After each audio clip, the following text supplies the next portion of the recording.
To be sanctioned to be a pastor in the Presbyterian Church is quite an arduous process. You get poked and prodded and examined many, many times.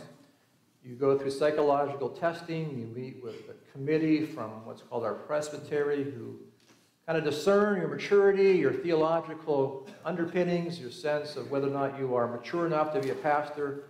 You go to seminary for 3 years, and then you have to pass a bunch of tests: theology, polity, worship, and so on.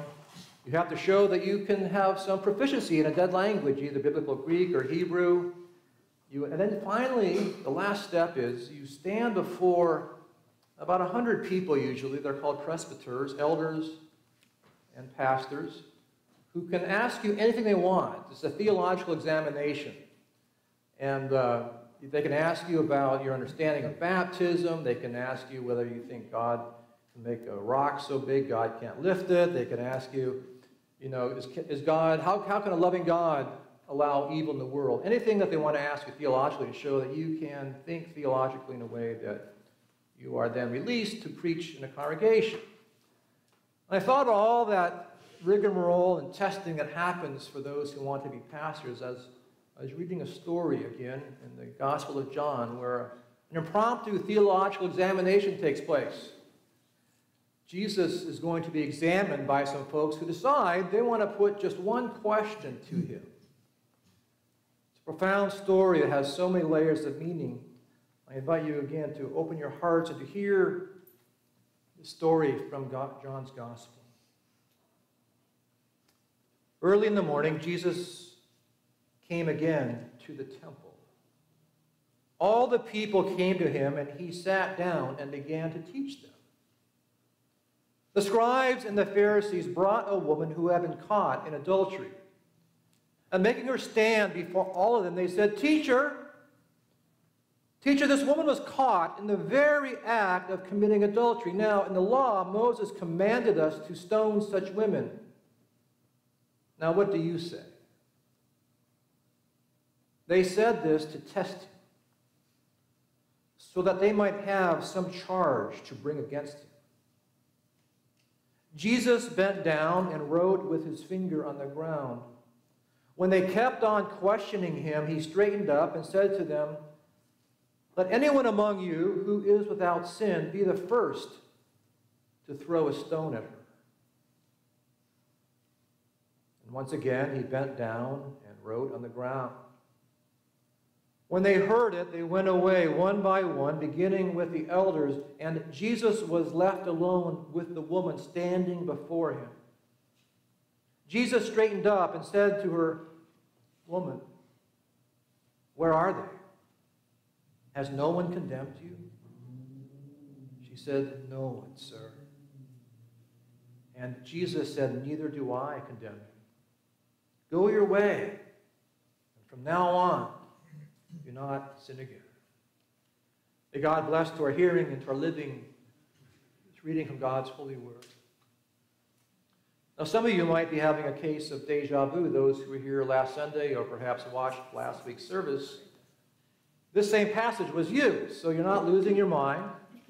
Decided to come back for a second shot at this. Sometimes TV shows will show an event from more than one perspective because there's so much there that might be gleaned. And so for those who have not heard the story last week, the basic premises that we have just heard is that there's a woman who is caught, perhaps set up, in the act of committing adultery. She's dragged into the public square.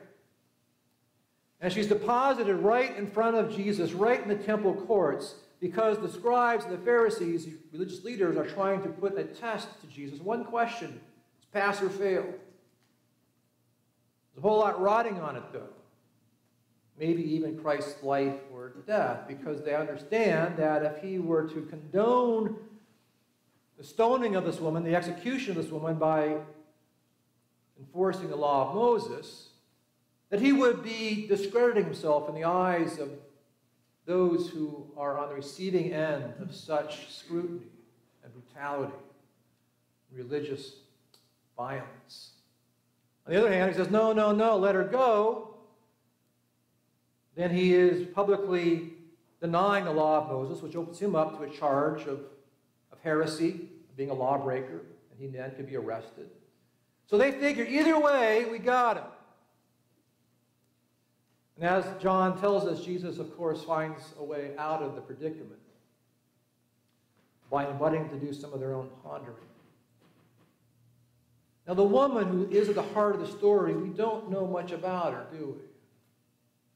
Don't know her name. We don't know how old she is. We don't know if she's a mom. We do know she's married. We don't know anything about her ethnicity. We don't know nothing about anything about her except that she has committed this one act. And that one act in her life becomes her identity in this context. We're dealing not with a person, we're dealing with an adulterer here. And what she has done requires all of us to respond. You know, we humans have this propensity to often take a single event or a moment or perhaps a physical or a spiritual characteristic of somebody and decide that becomes really their overarching identity. The thing that's most requiring us somehow to judge, to see. We often make quick judgments about somebody's value, their worth, on things like skin color, certainly still on gender, how they vote, perhaps, what nation they're from, how old they are. Sometimes a single attribute can make you see somebody in a certain way that gives you all you think you need to be able somehow to categorize and to respond to that person. The writer of James in the New Testament was talking about this propensity in the very earliest days of the church to have this ingrained response to deal with people differently based on one attribute. It wasn't about whether they committed adultery, it was about how much affluence they had.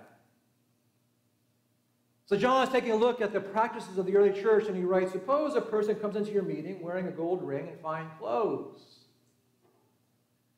And a poor man in filthy old clothes also comes in. If you show special attention to the one wearing fine clothes and say, here's a great seat for you, come on down, we're so glad you're here.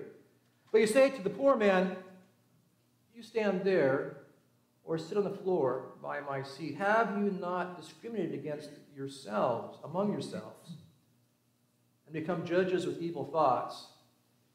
I'm guessing James wrote this because he was aware that in the early church, Christians were practicing the cultural bias, not a bias Christ ever taught. In fact, he taught the opposite.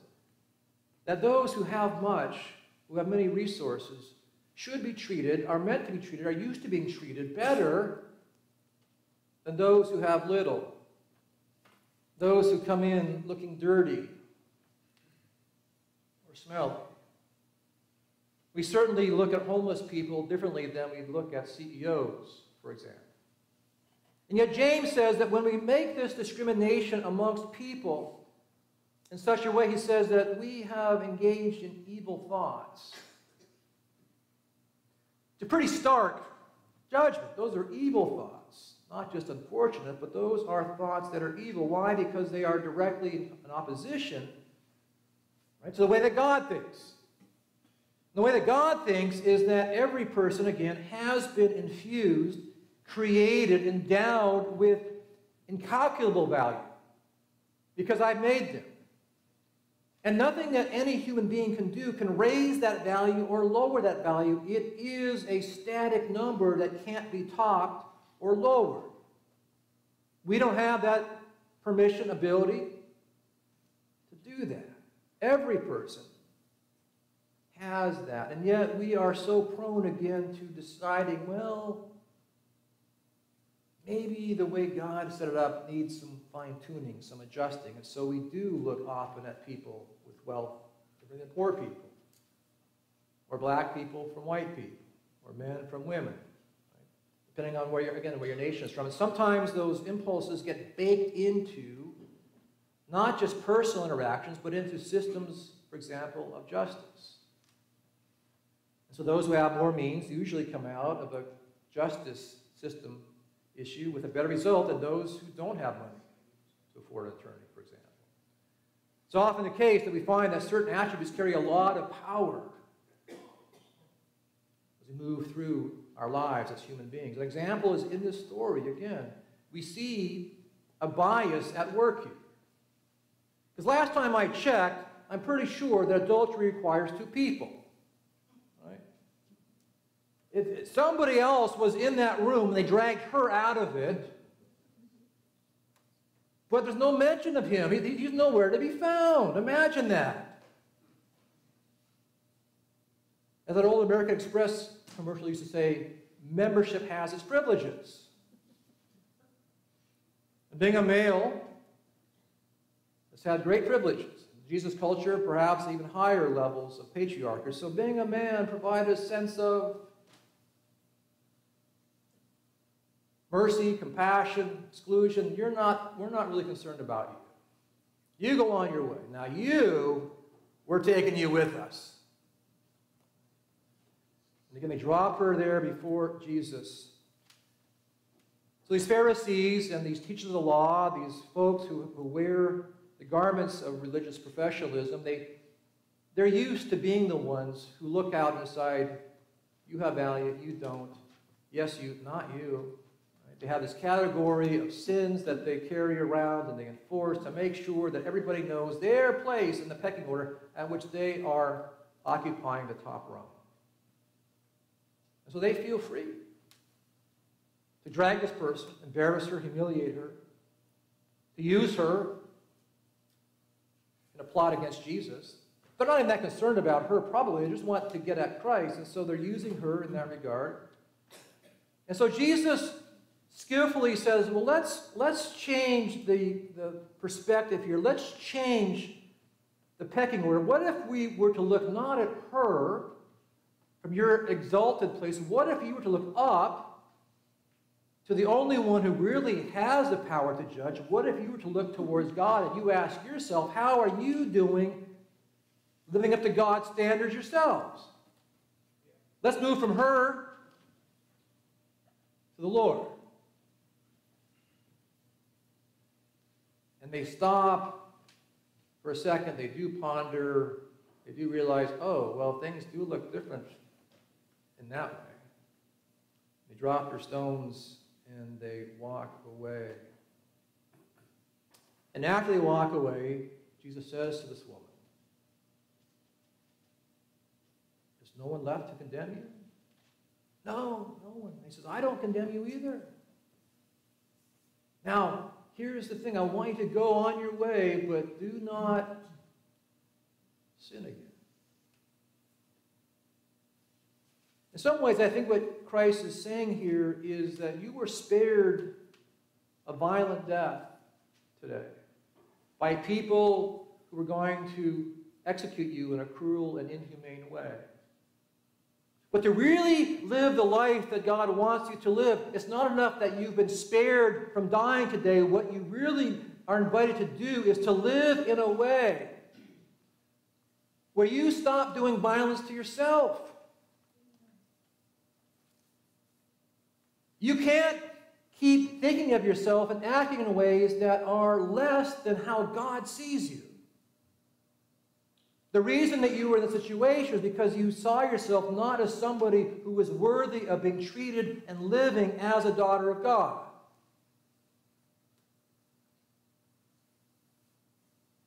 Whenever we forget that we are indeed children of God, we become identified, we identify ourselves in some other ways, and we begin to act in ways that are always less than what God intends for us, God longs for us.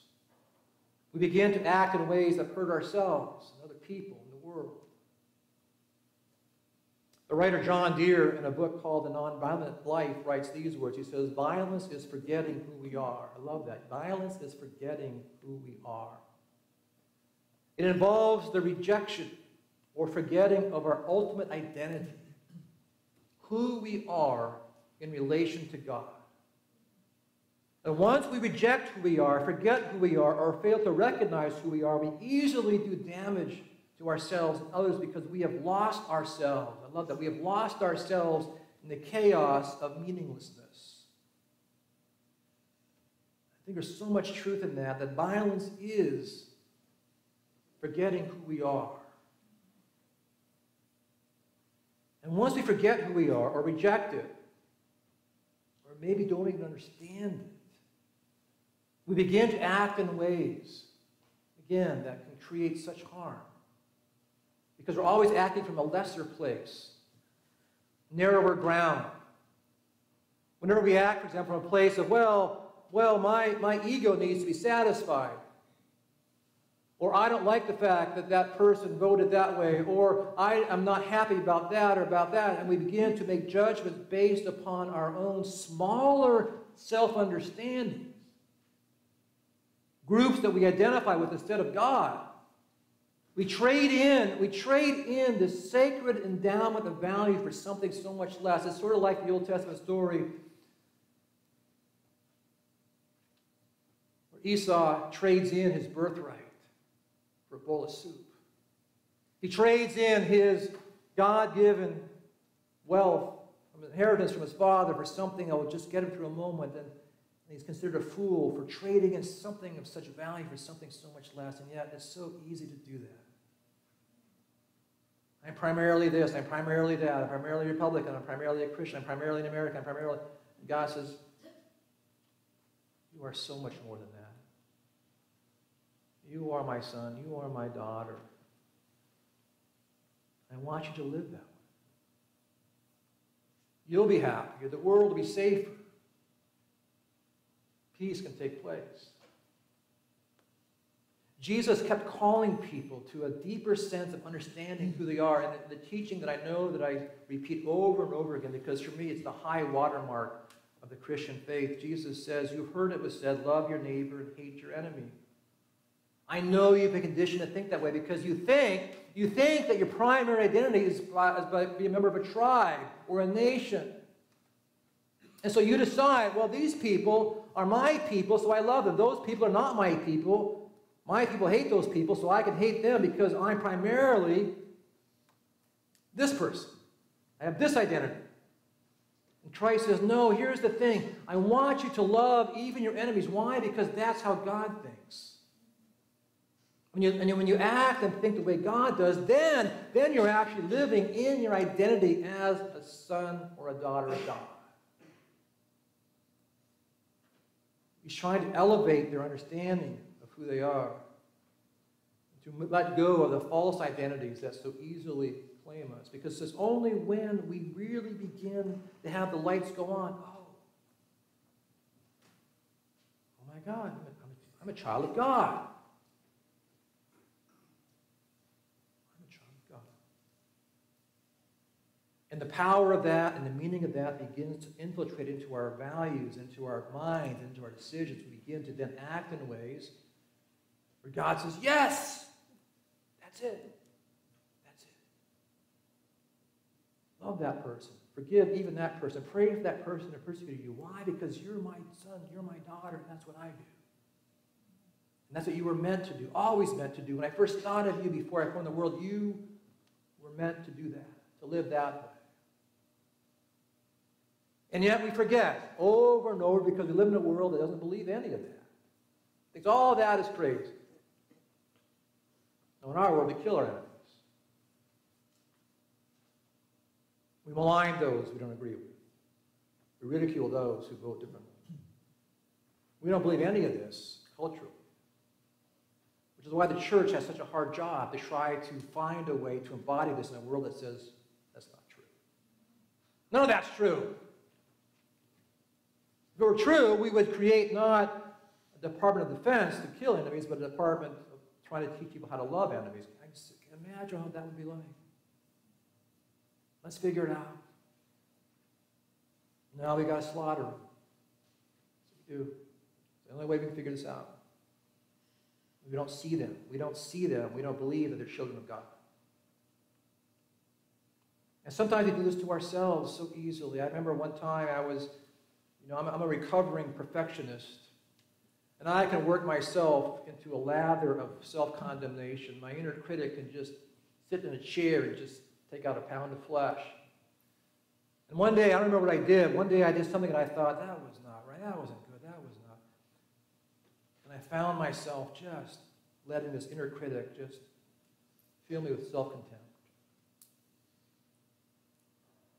And in the middle of this self-contempt frenzy, I heard a voice, or a thought came into my mind. It was from the periphery. And it said, Bryan, only I have the power and the right to condemn you. You don't have that right. You didn't make you. You didn't die for you. You're not your Lord. You have no power to do what you're doing. You are condemning something that only I have the right to condemn, and I don't condemn you. Stop. I died for you. I was raised for you. I pray for you. Understand who you are. Understand whose you are. Let go of this need from some smaller place to take on this role and live in my grace and my mercy and my love. And I think every day we wake up, we have to remember, who am I today? Oh yeah, I'm a child of God. And we come here every Sunday and we try to hammer that in. This is who you are. And this is who the world needs. The world is dying because people don't know who they are. They don't know who the others are. We run around in a case with horrible cases of mistaken identity. And God says, the church is here to help people to know how much I care for them, how much I love them, that I died for them. Let them know, let them know, let them know who they are, that they might know who I am.